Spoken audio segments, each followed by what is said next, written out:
একটি ঝামেলা থাকার কারণে এই পরিবারটি এখানে তারা আজকে সকালে 10:30 দিকে এই ওয়ালটি ভেঙে ফেলছে।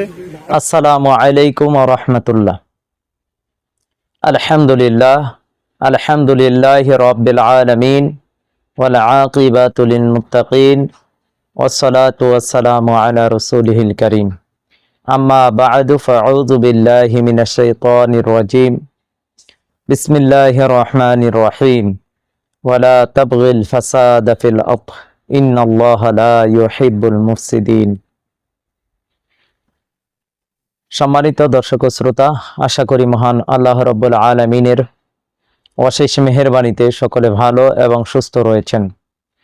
আমাদের আজকের আলোচনার বিষয় হচ্ছে রাজবাড়িতে কবরস্থান ভেঙে দিল হিন্দুরা, তারা শুরু করতে চাচ্ছে।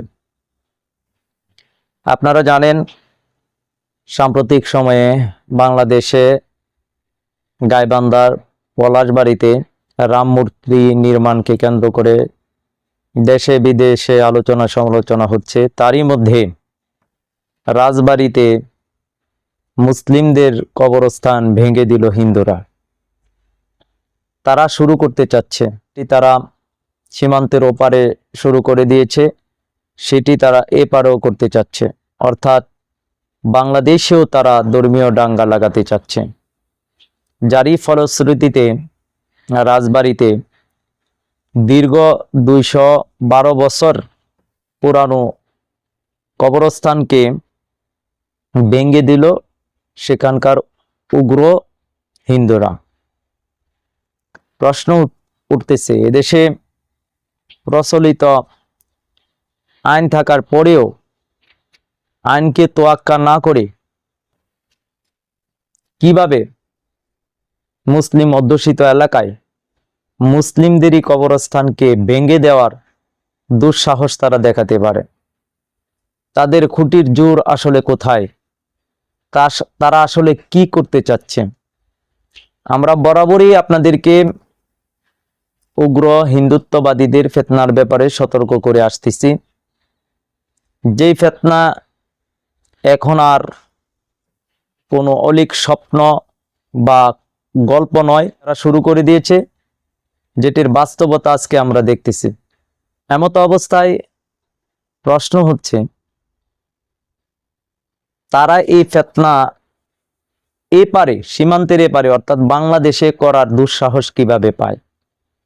আপনারা ইতিমধ্যে জানেন যে একটি সংবাদ আমরা সোশ্যাল মিডিয়াতে দেখেছি, বাংলাদেশের 512টি থানাতে হিন্দু ওসি বহাল তবিয়তে আছে। আদৌ আসলে তথ্যটি কতটুকু সঠিক সেটি তদন্ত করা দরকার। যদি বাংলাদেশে 512টি থানার ওসি হিন্দু হয়ে থাকে, তাহলে বুঝতেই পারতেছেন এই দেশ রামরাজ্য বা অখণ্ড ভারতের অংশ হতে আর বেশি দেরি নেই। যদিও আমরা তৃপ্তির ঢেকুর তুলি এই দেশে 92% মুসলিম। আসলে প্রায় সময় আমরা বলি যে তাওহীদি জনতা। আমি তাদেরকে তাওহীদি জনতা বলি না, আমি বলি তারা হচ্ছে আবেগী জনতা। তাওহীদপন্থী লোক আসলে বাংলাদেশে খুব বেশি একটি নেই, কারণ এদেশের মানুষ তাওহীদ কি, তাওহীদে উলুহিয়াত কি, তাওহীদে রুবুবিয়্যাত কি, তাওহীদে আসমা ও সিফাত কি জানেই না।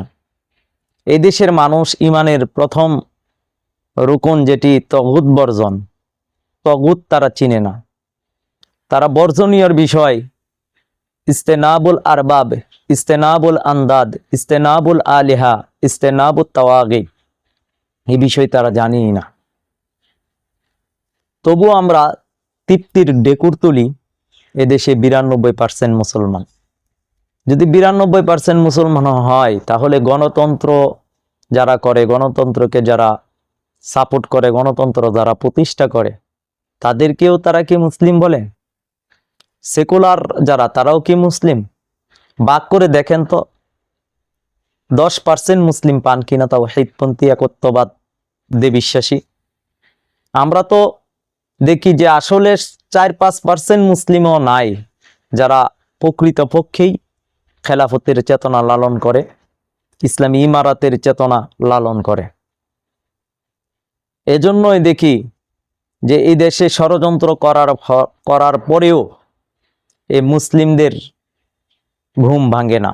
কারণ এই মুসলিমরা তো কেউ আর্জেন্টিনার ভক্ত, কেউ ব্রাজিলের ভক্ত, তারা তো খেলা নিয়ে, জুয়া নিয়ে, মাদক নিয়ে পড়েই আছে। তাদের তো ধর্ম নিয়ে চিন্তা নেই। কোথায় কবরস্থান ভেঙে দেওয়া হলো আর কোথায় মসজিদ ভেঙে দেওয়া হলো সেটি নিয়ে তো তাদের চিন্তা করার দরকার নেই। তারা তো আছে খেলা নিয়ে মত্ত, তারা তো আছে গেমস নিয়ে ব্যস্ত, তারা তো আছে কে আর্জেন্টিনার, কে ব্রাজিলের সাপোর্টার, কে ফ্রান্স, ইটালি, জার্মানির সাপোর্টার, এগুলো নিয়ে। তারা মুসলিমদের প্রতি মায়া রাখে না, মুসলিমদের প্রতি ভালোবাসা রাখে না। তারা আল্লাহর প্রতি, আল্লাহর দ্বীনের প্রতি, আল্লাহ রসুলের প্রতি মহাব্বত ভালোবাসা রাখে না। দেখেননি ব্রাজিলের খেলার পরে দেখলাম যে ব্রাজিল কেন ছিটকে গেল, বাদ পড়লো, এই কারণে কত কান্না। এই জাতি আপনার শাস্তি আসার পূর্ব মুহূর্তে এমনটি তো করবে, উন্মাদ এবং পাগল হয়ে যাবে। আপনারা কি লক্ষ্য করেছেন সারা বাংলাদেশে এবার প্রচুর পরিমাণে ফসল, আমি যেটি লক্ষ্য করেছি, কাঁঠাল, আম, লটকন, লিচু প্রচুর হয়েছে। কেন জানি আমার কাছে মনে হচ্ছে যে শাস্তি আসার পূর্ব মুহূর্তে আল্লাহ তাআলা বেশি বেশি নিয়ামত দিয়ে মানুষকে আরো বেশি, যারা বেখবর বেখেয়াল, তাদেরকে আরো বেশি ব্যস্ত করে দেয়। আমার কাছে কেন জানি মনে হচ্ছে যে জাতিগত কিয়ামত, শাস্তির একেবারে দ্বার প্রান্তে আমরা, যার কারণেই ভোগবিলাসে, দুনিয়ার আমোদ প্রমোদে, ফুর্তিতে তারা ব্যস্ত মত্ত। যখন আমরা ব্যস্ত তখনই কিন্তু আমাদেরই বাংলাদেশের রাজবাড়িতে কবরস্থান ভেঙে দেওয়া হয়। মুসলিমদের খবর নেই, মুসলিম যুব সমাজের খবর নেই, কারণ যুব সমাজরা তো ঘুমিয়ে আছে। তারা তো আছে বিজাতি সংস্কৃতি নিয়ে। এমন আলেমদের মধ্যেও, মাদ্রাসায় পড়ুয়া ছাত্রদের মধ্যেও তারাও আজকে এই খেলা নিয়ে তারাও ব্যস্ত। দিন কায়েমের ফিকির তাদের মধ্যে নাই, দিন প্রতিষ্ঠা করার ফিকির তাদের মধ্যে নাই। এজন্য তারা শুরু করতে চাচ্ছে, তারা চাচ্ছে রামের রাজ্য, যেটি ইতিমধ্যে তারা ঘোষণা দিয়েছে এই দেশের 82% ভূমি বলে হিন্দুদের। তারা দাবি করে, দেখেন নাই বাংলাদেশের একজন এমপি ফজলুর রহমান সাহেব, তিনিও কিন্তু স্পষ্ট বলেছেন এটা তো তাদেরই বাপদাদাদের জায়গা ছিল। কিন্তু মাননীয় এমপি সাহেবকে আমি বলতে চাই, আপনি কি ভুলে গেছেন যে এরই পূর্বে মুসলিমরা 800 বছর পর্যন্ত ভারতীয় উপমহাদেশ শাসন করেছে? আপনার কি জানা নেই? আপনি কি ইতিহাস পড়েননি?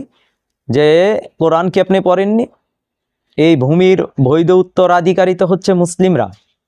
আল্লাহ তাআলা মুসলিমদেরকে এই ভূমির উত্তরাধিকারী বানিয়েছেন। সুতরাং এই ভূমি তো হলো আমাদের। আল্লাহ তাআলা আমাদেরকে এই ভূমির প্রতিনিধি বা খলিফা হিসেবে প্রেরণ করেছেন। সুতরাং এই ভূমির বৈধ উত্তরাধিকারী তো হচ্ছে মুসলিমরা। তারা কিভাবে? আপনি, আমার প্রশ্ন উঠে যে আসলে তারা কি রয়ের হয়ে কাজ করতেছে, না ভারতের এজেন্ডা তারা বাস্তবায়ন করতে চায়? তারা কি রামরাজ্য বা অখণ্ড ভারত চায় কিনা? এটা এ দেশের আমার মতন লক্ষ লক্ষ কোটি কোটি আম জনতার, তাওহীদি জনতা, আবেগী জনতার প্রশ্ন। দিন শেষে আমরা কি দেখব যে আপনারা তাদের অখণ্ড ভারত বা রামরাজ্য প্রতিষ্ঠার জন্য আপনারাই সহযোগী, আপনারা সহযোগিতা করতেছেন? এমনটি তো আপনাদের কাছ থেকে আমরা আশা করি না। এরপরও যদি ক্ষমতার মোহে অন্ধ হয়ে স্বার্থের জন্য অখণ্ড ভারত রামরাজ্য প্রতিষ্ঠার কাজে সহযোগিতা করেন, তবে আপনার পরিণতি ভালো হবে না। তাদের হাতেই আপনারা গণহত্যার শিকার হবেন। সেটি হয়তো কিছু সময় পরে আপনাদেরকে আগে ব্যবহার করবে, তারপরে আপনাদেরকেই তারা হত্যা করবে, আপনাদেরকেই তারা শাস্তি দিবে। এটি যে আল্লাহ তাআলার পক্ষ থেকেই শাস্তি নির্ধারিত। এজন্য বলবো, রাজবাড়িতে যে কবরস্থান ভেঙে দিল, এটি কিন্তু তারা শুরু করতে চাচ্ছে।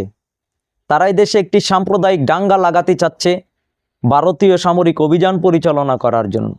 অখণ্ড ভারত বা রাম রাজ্যের অংশ তারা করতে চায়। এটি দিব্যি, বারবার আমরা বলতেছি, তারা ফিতনা তৈরি করতে চাচ্ছে। সেই ফিতনা সীমান্তের উপারেও তারা শুরু করছে, এই পারেও তারা শুরু করবে। আমাদের উচিত হচ্ছে গজওয়াতুল হিন্দের যেই প্রতিশ্রুত যুদ্ধ আল্লাহ রসুল যেটি বলেছেন, সেটির জন্য মানসিকভাবে, শারীরিকভাবে সর্বদিক দিয়ে প্রিপারেশন নেওয়া। আল্লাহ প্রদত্ত আমির, মুসলিমদের অভিভাবক, গজওয়াতুল হিন্দের আল্লাহ প্রদত্ত আমির ইমাম মাহমুদ হাবিবুল্লাহর মাধ্যমে আমাদেরকে এখনই ঐক্যবদ্ধ হওয়ার দরকার। যদি আমরা ঐক্যবদ্ধ না হই, তাহলে আমাদের উপরে এই শাস্তি, জাতিগত কিয়ামত, এই গণহত্যা ধেয়ে আসতেছে। আসুন আমরা এখনই সতর্ক হই, মুসলিম উম্মাকে সতর্ক করি, যার যার অবস্থান থেকে আওয়াজ তুলি, এবং সামনে আরও ফিতনা আপনারা দেখবেন। এখনও যদি আমরা সতর্ক না হই, তাহলে আরও অনেক কিছু হারাতে হবে।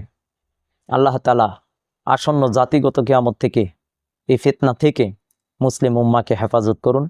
আমিন ইয়া রাব্বাল আলামিন। আসসালামু আলাইকুম ওয়া রাহমাতুল্লাহ।